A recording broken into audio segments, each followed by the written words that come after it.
I grew up in Sudan, very small girl, made up for it with a ginormous imagination. Okay, I was delusional. So this story takes us to maybe 20 years back. And I was like 7-ish, okay? So I went to a girls only school and had almost a twin best friend who had like massive imagination too. Both of us were very delusional growing up. And one day, this friend of mine looks at me and she's like, Aseel, you won't believe it. I was like, what? She's like, I have a huge secret. And this is the kind of secret only grown up know. I was like, oh my God, tell me now. My friend's like, wait for it, but you have to swear you're not telling anyone. I was like, okay. It's like, you know how my mom just gave birth to a baby girl? And I was like, yeah. And she was like, it's a boy now. And I was like, what? Like, make it make sense. She was like, you won't believe it. They removed the earrings and now she's a boy. I was like, oh my God. She's like, that's not even the best part. We're all gonna turn into boys. And I was like, oh my God. But then I had an instant thought of, ooh, but my ballerina skirt and my cute hair, that's gonna be gone. But then immediately I was like, wait, I get to be a boy? Like, do all the crazy things my brother and cousins got to do. And I was giving a hard no all the time. And then the imagination started going. I was like, so what am I gonna do when I'm a boy? First of all, be the leader of the boy group, the gang, the cousins, yep. Beat up all the bullies that used to bully me and all the tiny girls, because I'll be a strong boy. And of course, be a child president boy. And my whole point was to give kids free ice cream.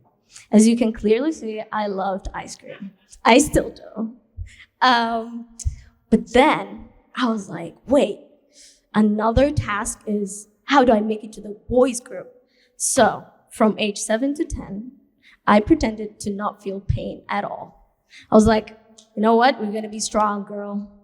And I was like, okay, cousins, brother, let's do it. Every time they bullied me, beat me up, but I was like, I'm not gonna cry. I don't feel pain. So one day, my cousin, a British cousin, comes to the summer in Sudan. It's pretty mean for context. He just comes to me, Aseel. And I was like, yeah. He was like, so you really don't feel pain? And I was like, yeah.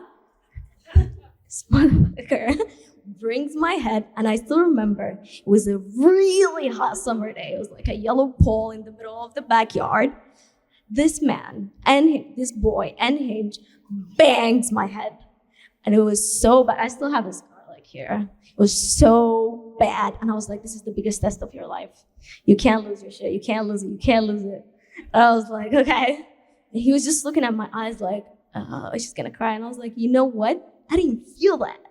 And immediately he was like, wow, Aseel, you really do not like feel any pain, you know? You made it. I was like, that's it. My dreams are starting to come true. Yes, 3 years I was in complete delusion. And the thing is, I actually thought everyone knew this, but I kept it low-key. So as the years moved, I was like, okay. I go into the mirror like almost every day. And I was like, well, I do not see a mustache. But then growing older, I started growing body hair. I was like, that's it. It's happening. It's happening. My first thought was like, okay, my mom's gonna get me boxers now. Panties are for girls. I'm waiting for the boxers. But then that doesn't happen that year. I just got sick of it. Yes, it was 4 years or something. It could have been even more, I'm not gonna lie. I'm just trying to be more normalish here. So I go to my 2 favorite cousins who went to school with me. They were a couple of years older, okay? I'm like, so when is this gonna happen? Let's just get done with the pretending. I know you guys know. When is this happening to me, guys? And they're like, what do you mean? I was like, guys, we all know we're gonna turn into boys, you know? So when is my time? And they're like, yeah, no, that's not how life works. I was like, guys, I know the story. I took off my earrings. I'm waiting for this. And they were like, yeah, no, girls don't turn into boys and boys don't turn into girls. And when I tell you, my world shattered in front of me. I think that was till this day, although I lost my mom, worst news ever. Like worst news ever. And I was like, oh my God, my life is over. Like I couldn't even think of anything. I was like, this is my whole life plan. Like, what do you mean? What do you mean? What do I do now? You know? Swear to God, my parents thought I was like a depressed child. And because I also did eat up a lot, and I was a very tiny child who refused food, and I was like, I gotta eat a lot.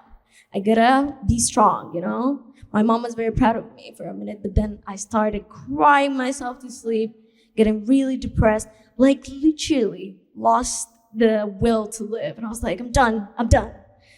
But then one day, I was watching TV. Screens are not that bad for children. Still intact, okay? And I was watching Powerpuff Girls, you know? 3 girls. It's very tiny.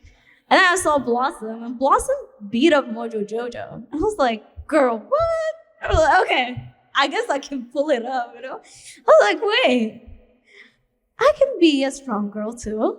Blossom can do it. Also thought Blossom was real, for some context. And then I decided at that moment, I was like, wait, I get to keep my skirts, I get to look cute, and beat up boys? How do I do that? So I started doing the math, eating 2 times more. I was like, you know what? Who said I gotta be a boy? We're breaking the norms. A girl president, a child president, let's go. Free ice cream, we're still doing that, right? And yeah, so that was the time when I quite literally broke all my fears and started saying no to social norms. Grew up to leave my hometown, be the first girl in my hometown to go to Geneva with a male minister and present in this World Health something. And I know what you're all thinking. Being a president? Well, you gotta wait and see.